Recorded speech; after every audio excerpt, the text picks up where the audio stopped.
Hey guys, just a quick update here. I was getting a little tired of the animation work, all the rigs, all the keyframes, and all of the moblin butts. So I decided to work on Link. I really was just aiming at getting the features in. So I'll do a little demonstration of some of the stuff I did. The first thing I did, and honestly kind of inspired me to keep going with this Link update, was getting sound effects in. As you can hear, Link is obviously doing the hup, hep, hop.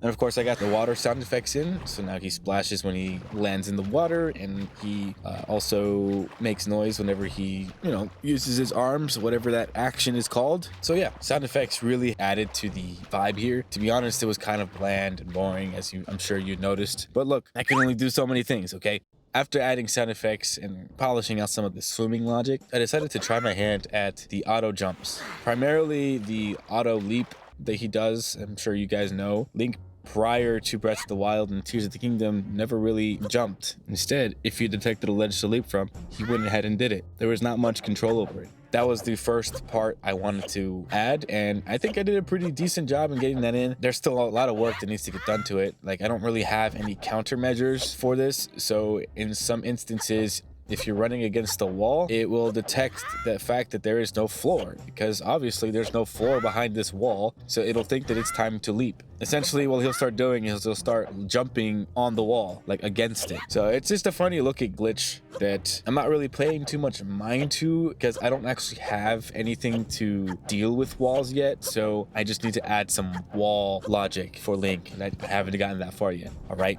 Another thing that I added, we can now grab higher ledges. So I only got the high jump one. I did the math, and he could jump up to 1.5 meters. So that's what this is. I don't have the shorter little hop that he does yet. And I also don't have the logic for him kind of climbing out of the water. So he'll glitch out during the transition of in water to surface. Sometimes he'll just pop out of nowhere and like start walking again, or he'll pop and then immediately jump because it didn't detect any floor during that pop and he thought that he had to jump. Again, these are just things that they're implemented, but now they kind of just have to communicate with each other. So that's something that I'm going to be adding pretty soon.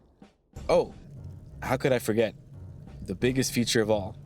Okay, maybe not the biggest, but definitely the coolest. I got the facial stuff happening now. I have full control over the individual textures that Link has for his facial expressions. I think that's pretty cool. I don't really have much logic applied to this. I just have control over it right now. That's something that I'm gonna have to brainstorm. And the primary focus here, besides obviously changing the face and adding a bit more color and vibrance to his personality, was setting up the irises. Because if you guys play the game, I'm sure you know that Link likes to tilt his head and move his eyes to look at points of interest. It's a very cute feature, but it's a very complicated one, okay? That's something that I will be brainstorming. I'm gonna have to do some tricky math to convert a 3D world position to a UV space for the irises. So that's gonna be fun. But yeah. I just wanted to get the video out and take a break for a little bit because there was a lot of brainstorming here and I need a break, okay? I hope you guys like this stuff. Be sure to like and subscribe for more updates, and I'll definitely keep crunching away at this. I do need to make some more videos on how I do the animations, but I'm at a point right now where I kind of want to flesh Link out some more, so I'm not ready to add any enemies or anything like that, because to be honest, I'd be fixing up these animations for them to just sit there in the game files while I work on Link. So I want to get Link a bit further along. That way, once I get to a stopping point, probably a general 80% where everything's talking to each other and there's no weird glitches and transitions, then I'll probably go back to start adding some of the animations for the moblins, because those are the first enemies that I want to implement. But they have AI and there's a bunch of logic for them, and of course the animations are actually more broken on the moblins than they are for Link, so it's going to require a lot more manual work. Either way, stay tuned for that. I'll keep you guys updated. Thanks for watching. Peace.